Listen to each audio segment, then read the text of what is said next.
Hello everyone, Zoe is here with another video and another guest. Today I'm going to introduce you to Cathy Topping. She is a freelance copywriter and web designer. She has about 7 years experience of being a freelancer.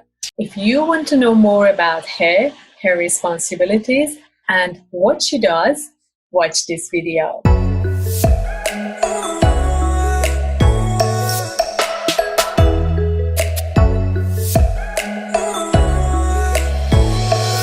Hi, Cathy. How are you going? Thank you for joining us today. Yeah, I'm good. Thanks, Zoe. Thanks for having me. Thank you for your time.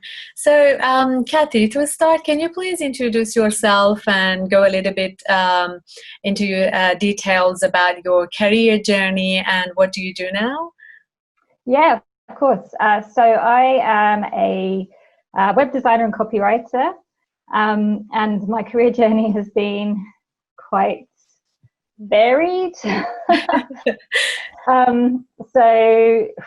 I suppose I've been freelancing for 7 years, and Wow. prior to that, I worked in sort of corporate environments and then with some small businesses, and then about 7 years ago, I decided to take the leap and go out as a self-employed person.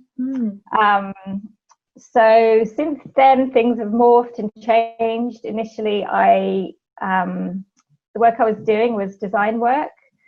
So that's what I kind of launched my freelance business as. And then within a year or so, I sort of decided that web design specifically was the thing I wanted to do. That's right. And so I did that for since then, really.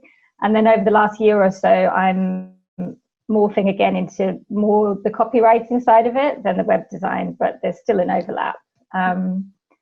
But yeah, I'd say my journey has been, particularly since I've started working for myself, very much just deciding that I like something and working out how to, make it my thing. Spare time for yourself. How do you see the difference between kind of like corporate life and self-employed life? Is there a big difference, or especially regarding earning as well? Yeah, a huge difference. I mean, leaving your job or your corporate career is a big step. So, you want to make sure that it's right for you. For me, it was right. I love it. I wasn't I just, the sort of routine of a job just didn't really suit me in a lot of ways. So for me, having freedom over my time, and the kind of work that I do as well. So in my experience, working for a company meant that you had a very defined role, and it was quite hard to break out of that, So it's like, you've been hired to do a thing, this is what you're specialist in. It can be hard to then, branch out too much. Whereas working for myself, nobody can tell me what I can or can't do, so it's up to me. On the flip side, yes, you've got to have a good tolerance to risk, I think, to be able to do this, because there's no salary every month. That's true. It's all on you. And for me personally, I'm actually making more money than I was, but that's not everyone's story, and it's not been my story the whole time either, because it goes up and down. It can be hard to get that consistency. And you've got to be really motivated, Exactly right. To have because no one's forcing you to do anything. I mean, obviously, when you've got clients, then that's your motivation, because then you've got your deadlines and the stuff you've got to deliver. But outside of that, to get those clients, you've got to get out there and find a way to promote yourself, whatever that looks like. So it's really different.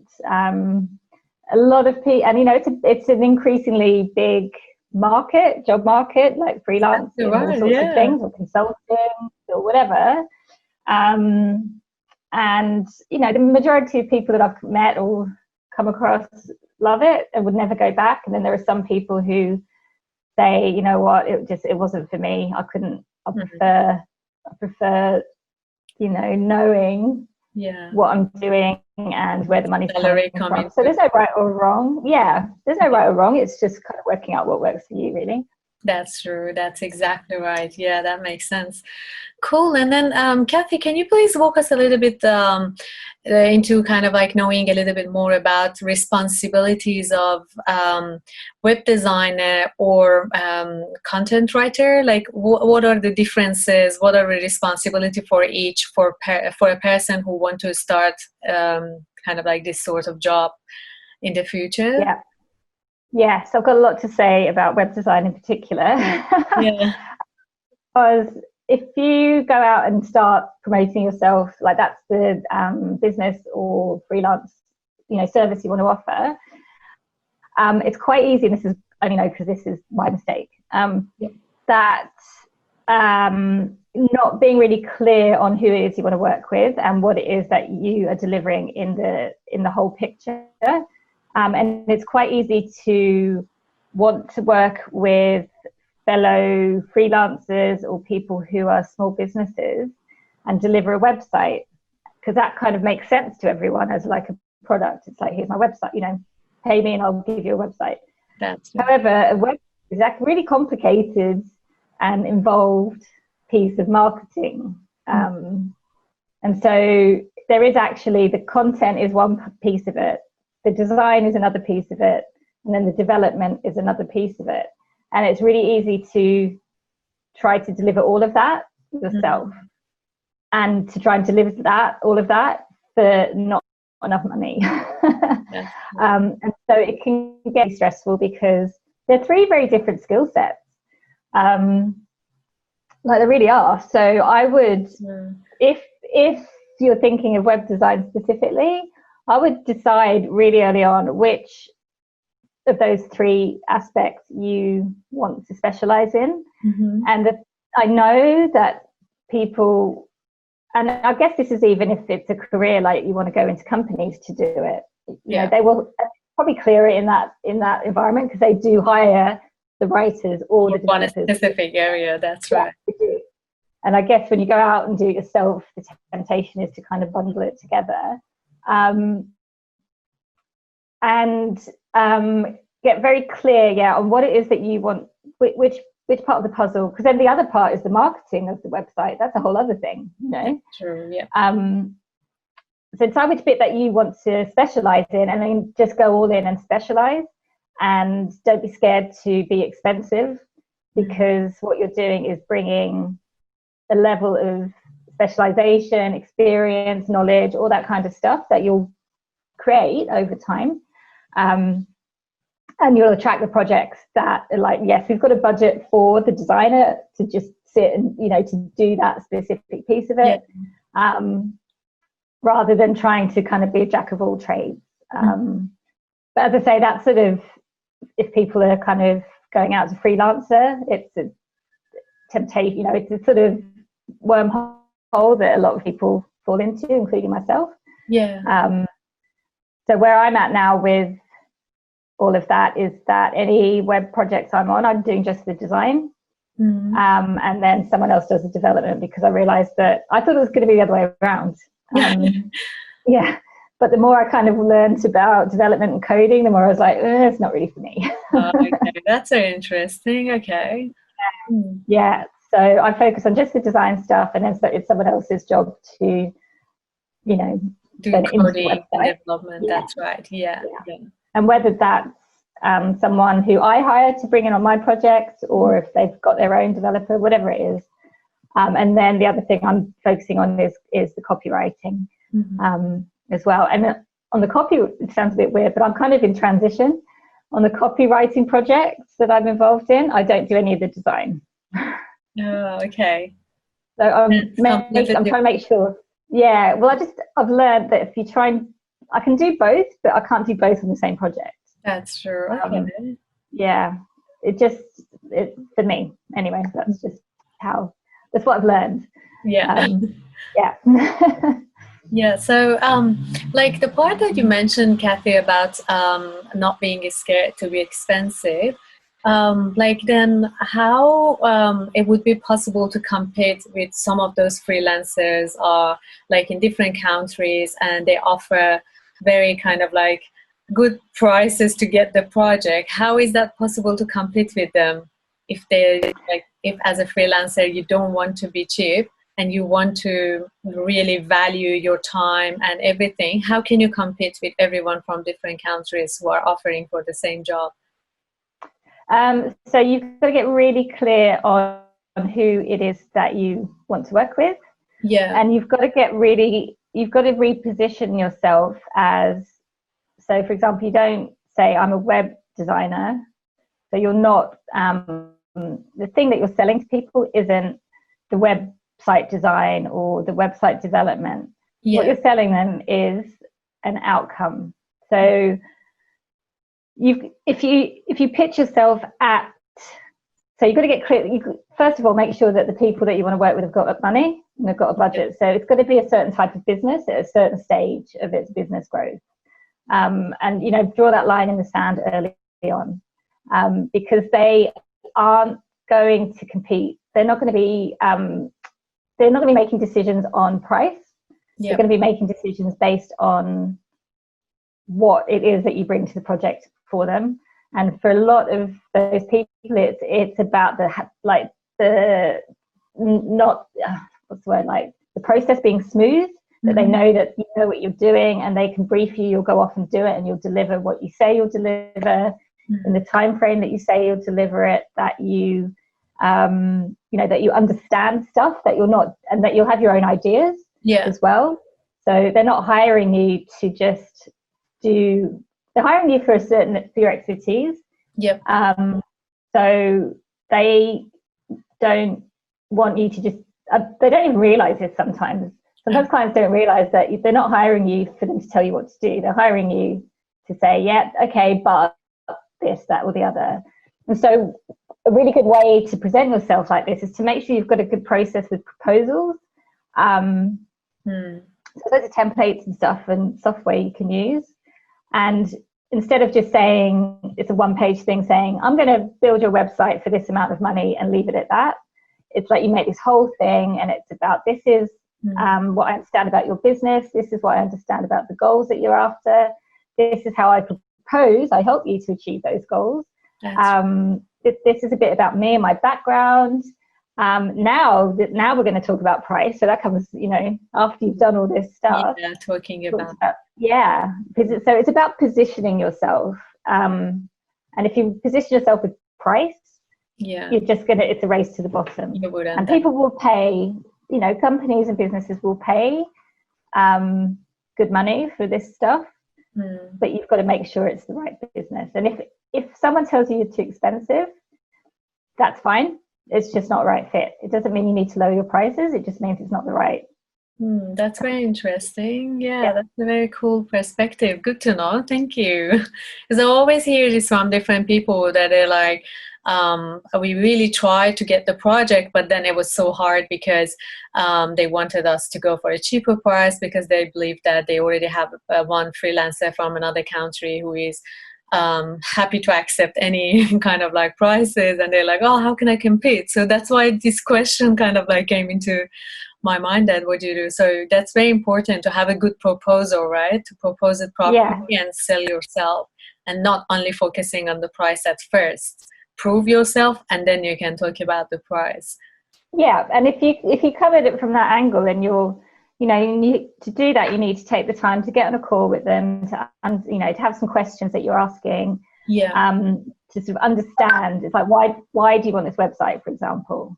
And if they're not clear on that, then they're probably not the right business for you, because the business is going to pay the money. It's like, right, we're doing this because we've got this going on and this and it's like, brilliant. Okay, if that's what you need, then this is how I can help you with that. So it's as much about you being fussy about who you work with, really. And I know it sounds easy for me to say that. It is, it's hard, particularly if you're new, to kind of have that, level of confidence, or, but it will come. And so maybe understand, okay, initially you know, you want to be charging up here, so you might have to start down here, but just don't ever start right down the bottom, because it's really hard to move from there. And the other thing you can do as well is, let's say your prices are up, you want them to be up here, so you create the proposal with that price up there, and then you can do something like, I was going to say discount, but it's not always a great idea. But I mean, you could try that maybe for your first couple of projects. Yeah. So this is what I am going to charge, but to get, you know, and to come up with some compelling reason why. Negotiate or. Yeah, I'll do it at this level for this project, but the next project will be up here. And the reason you want to do that is that a lot of your business will come from referrals. When people are referring you, they probably will be telling the people how much you cost. So if you get known for charging down here, then these referrals will be getting on the phone with you thinking in their head, this is the budget. And you try and say, but actually, no, it's up here somewhere. Yeah. So, you know, so set that, if you can, as much as possible, always set that benchmark in people's minds somehow. That's one way of doing it. Another way is come up with a package of some sort. You know, you could say, okay, from the designer point of view, I'm going to design 5 pages of your website. I'll do your social media headers, and I'll create some templates for you. You know, just come up with a whole bunch of stuff, break it all down, and then your package is whatever it is. And then if they say, okay, we don't have the budget for that, say that's fine. Let's just remove some of the stuff until we hit the budget. So you're not discounting your work, you're just reducing the amount of work that you're offering them. That's right. Fantastic. That's great advice. Thank you for sharing with us. That's okay. Thank you. So my another question would be, Cathy, how about qualification? Like people who want to be a web designer or copywriter in their future kind of like lifestyle, which kind of qualification they need to look for? Like, do they have to go to university, or is there any specific certificate that can help them to get into the industry, or like any kind of like self-learning can help them to go through some online resources? So what do you recommend them? What is the best for them to get into the market? Well, for me, I can only speak from my experience. I didn't go to university for any of this stuff. And I think, and I know some people who have, you know, who did a graphic design degree or whatever. I don't think having a degree makes a big difference. It makes a big difference. I mean, if you've got one, I guess it can't hurt, but I wouldn't, personally, I don't have one, okay? In my experience, I signed up for a web development course not long after I decided that I wanted to do web design, thinking that if I had the qualification, it would give me, you know, more, would make me more sort of professional. But I didn't actually stick with it because I felt like I wasn't really learning fast enough, and it wasn't very clear. The teaching wasn't very clear. So instead, all my learning since then has been through online courses. So I will find someone who's done what I want to do and will go through one of their courses, and I find that process much faster. You know, I can learn what I need to learn, you know, in a much shorter time frame, and it's also grounded in real world experience. So I don't know if this is true, but I've kind of heard people saying this, and it sort of feels a bit like, for at least this kind of stuff, like freelancing, design, copywriting, you know, online marketing, it changes really quickly all the time. And I don't think the universities are actually as up to date as people who are out there doing it. So yeah, it feels like, to me, it's a much faster route to get where you want to go, to just get out there and do it and just learn on the job. And, you know, find other freelancers. There's a lot of community. There's not much competition. So I know there's this feeling that it's, you know, people are cheaper, but there's not really. You know, I know a lot of people who do what I do, and people refer, like I refer people make inquiries to me, and I'm like, this isn't really a good fit for what I do, but I know someone who is, and then I'll refer them. And that's another good reason to sort of have a niche and get really specific on what you do, because people will then know you for that thing, and they'll send people, they'll send clients to you. That's true. Because you're known as the whatever it is, and then vice versa. So it takes a bit of bravery and a bit of learning, but once you pick up some steam, it can happen quite quickly. And for me, sort of 3 years in a university that's what you could do in 3 years out there is much faster, and you're earning money instead of spending money. Yeah, that's true. That's cool. Which resource is the best to be updated in digital market? Do you think LinkedIn is the best, or is there any other resources for this community to be updated and to be engaged with the community?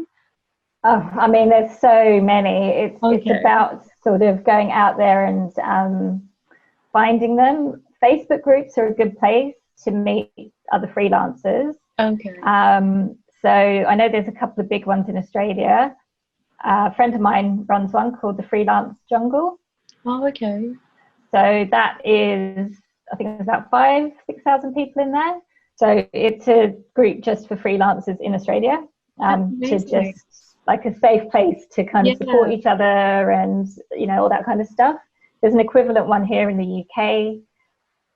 So those kind of things are really good for this sort of emotional support, because it can be a bit lonely and exactly right. Especially when you are a freelancer, it's you and yourself, but then sometimes you really need to discuss something with other people to ensure if you are updated enough to get some ideas, and like it helps you in your innovation as well, isn't it? So it's really good to be in the community. Definitely. And also things like pricing, when you're around people who keep saying, no, don't, this much, or I've charged that much, or, whatever, just getting your head around the idea of how much things should cost or how much you should be charging. And it gets easier and easier to then pitch yourself, because initially, particularly if you come from a traditional employment, it might sound really, you're like, that's a lot of money to charge, because you compare it to a salary. That's true. But you've got to remember, as a freelancer, unless you go in like to an agency, that's another model. You can freelance through agencies, and then you go into different projects and you get paid a day rate or whatever. But on the whole, if you're doing it yourself, you're never going to be spending 40 hours a week on billable work to a client. It's not going to happen. It's going to be 20. The rest of your time is admin and marketing and stuff. So when you think of it in those terms, it's like, I've got to make enough money to support my full-time lifestyle, but I'm only actually spending 20 hours a week on client projects. And so that's when you can start thinking, okay, this hourly rate needs to be whatever it is. And I actually don't charge hourly rates anyway. I charge project rates. And I think the quicker you can move into that scenario, the better. Because the thing with hourly rates is they tend to attract the wrong sort of clients, the ones who care about price too much, and will try and they'll be like, well, okay, so if it's going to take you 4 hours, it'll cost that much. And it shouldn't take you more than this long. And they start telling you how long things should take. That's how long it's going to take. That's true. Yeah. And then the flip side of that is the longer you do your thing, the better you are, the faster you are. So should you charge less because you're more experienced? Because that's what it kind of, the logical conclusion, right? Something takes you half the time now. Yeah. So moving away from that is, because then with the project, as you get better and you streamline your process, you get faster. So you're making the same money. In fact, you probably start putting the prices up and it's taking you less time. And so over time, that's how your model becomes better for you. And then it's none of your client's business how long it takes you. It's, you say, this is what I'm going to deliver. This is our deadline. This is how we're working through it. If sometimes you get it wrong and it takes you longer than you thought it would, that's on you. That's fine. Again, it's not like stinging your client with suddenly, okay, this took me like 10 hours longer than I thought, you need to pay me, That's true. More money than we agreed. So you win some, you lose some, it evens out, but it's a model that allows you to grow and, you know, make more money working less time, which is like what we all want, ideally. I know, right? Yeah. And so project-based rates is the way you can do that. Yeah. Very interesting. Very interesting. Cathy, how do you see the future of this job opportunity? Like, do you think, like, it's already in demand in the market, so how do you see the future, like in 5 years, in 10 years? I think it's definitely only going to have more and more demand. I think we've seen with the whole pandemic and the, you know, shift to online stuff happening and remote working. Any kind of online digital skills that you can get are going to be more in demand, not less, for sure. The flip side is that there's, you know, there's always, it's the market that more and more people are coming into. So that, you know, the competition is there. I'm not going to pretend that it's all hunky-dory. That's why you do, if you're serious about it, you do need, and this is the stuff, and again, through experience, and I've seen other people do it, this idea of like niching down and getting really clear on how much you need to charge, all that kind of stuff is hard. It's like, it's emotionally hard thing to go through. And so lots of people put that off and just kind of dive in. It's like, I'll just get a client, I'll just do the thing. And then before you know it, you're really busy, but you haven't created the foundations that you need for it to sort of work for you. And a lot of freelancers end up in this sort of place where they're working 50, 60 hours a week. They're really busy. They can't, you know, and it's like, this is worse than a job. Like, there's no holiday. There's no, you know, I'm working weekends. There's no time off. And so it's quite easy to kind of get into a really bad place. And that's why the support is important, because there's a lot of burnout and mental health issues around it. So I kind of want to be upfront about that. But that's why I personally think it's really important, if you're going to do it, to just, if you can, so I mean, I don't know, if you're coming out of school and into something like that, it's probably worth getting a job in your industry first. I wouldn't go straight into freelancing. Get that experience and understand how these things work, you know, either in a company or in an agency or whatever it is. And then you learn your skills and then you can take them with you. If you're transitioning from that into freelance, now I didn't do this, but I wish I had. If you can somehow go part-time and build it up, or, you know, have a sort of transition so that you can take it a bit slower and be mindful about what you're building for yourself. Because when you kind of just jump off the cliff and like, like a shock in your life all of a sudden. Then you're just reactive the whole time. So you're just constantly reacting, and you know, at some point it all comes to a head. So a slow transition can work, but, you know, in an ideal world, that would be it. A lot of people, it doesn't pan out that way. But I would say my biggest lesson in all this is it's really tempting to get caught up in all the strategies. It's like, how do I get clients? How do I do my marketing? What do I need to learn?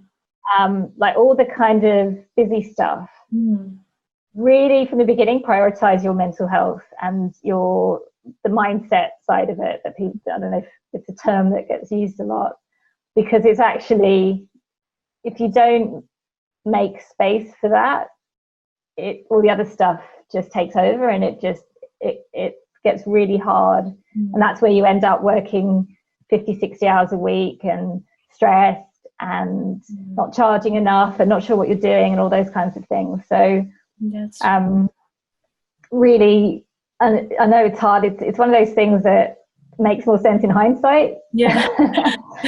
But it's super important. So, you know, find some sort of support, or I don't know, some sort of check, just some way so that you don't just go into this mode, because it's kind of it's a central nervous system thing. When you're busy all the time and you're stressed all the time, you kind of just get your body and your brain, like it's physiological, gets caught up in this sort of cycle of adrenaline, and it's kind of fun in a way, but you shouldn't be like that all the time, because it can be really hard to pull it back. So definitely, so that's my biggest advice, is some sort of mindset, whether it's, for me, it's meditation, or like make time for self-care, whatever that is. Even if you think you're too busy to have a break, then you definitely need a break. Need a break. Yeah, that's actually great advice. That's right. It even works out like in different fields as well, not only for freelancers. We really need to be aware that how many hours we are working, what we are doing, and then we are taking enough break as well, which really matters in our life. And it really does. And it's really easy to put yourself last and think it's okay, I've got this and that. But you're the engine driving all of this. So if you're not okay, then the whole thing's not going to work. Basically is what it comes down to. So that's true. That was awesome. Thank you, Cathy. We really enjoyed all your experiences that you shared with us. Is there any other tip or advice that you're going to share with those who are students and they want to they are studying in university and they want to get into the industry, or for those who immigrated to Australia, they already have this knowledge, they already have this background in their own country, but now they are looking for the job here in Australia and they don't know how to start their first job. Is there any tip or advice for them, that where is the best for them to start, or what is best for them to be focused on? If you're looking to get into the industry, like to get an employment situation, because I've done that, and I've moved to Australia from England. So a couple of times. So it's about signing up with agencies. The way I always got work was through employment agencies.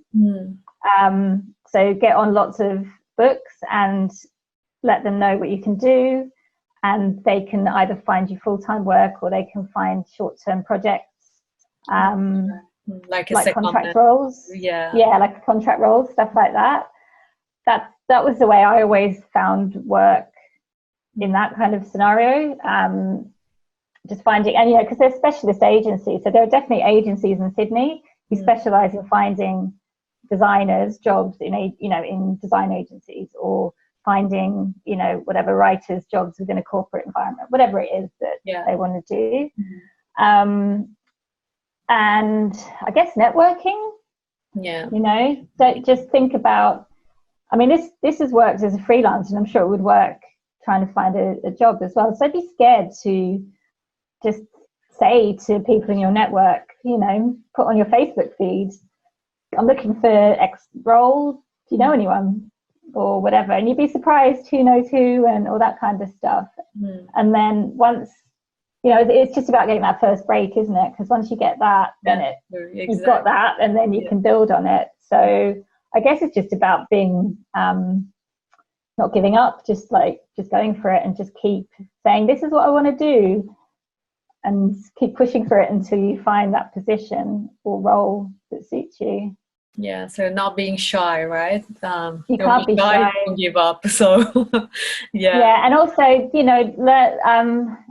particularly if you're coming out of university, it can be hard. It can be hard to get no's. I know, and feel like, oh, I'm never going to get a job, or whatever it is. But just know that we all get those no's, and the people who make success, just take them all as a learning experience. I have failed at so many things in so many different ways, but what I've learned is that none of it's a failure. It's just, it really is an opportunity to just learn something. So if you don't get the job that you thought you wanted for whatever reason, what can you learn from that? Was it something about the interview maybe? So do you need to do some interview skill brush up? Is it maybe just not the right job? And so you need to get clear on who you want to approach, So I know in these times as well, there's a lot of, I've just seen things, people saying they're, sending out for hundreds of jobs and not hearing back and all that kind of stuff. But I think the same with like the proposal idea I was talking about. Yeah, which was, that's true. Yeah, like quality over quantity. So don't apply for every job, like get really focused on finding the right role and then really making an effort to go that extra mile when you're applying for it, whatever that might look like, you know, whether it's following up with phone calls, whether it's doing something to make your cover letter stand out, or whatever it is, doing research about the company and showing that you've done your research. You know, showing them, hey, I really, really want this job because I've spent some time looking into what this job is. Not just, okay, I've sent out 100 applications this week, hoping something will happen. Thank you, Cathy. You shared very informative knowledge with us, and we really appreciate it. And thank you for all your advice. Thank you for your time today. All right, thanks, Zoe. Okay, guys, hope you enjoyed watching the conversation. Please, if you like the video, give me thumbs up. And don't forget to subscribe to my channel if you want me to produce more video like this for you. Thank you.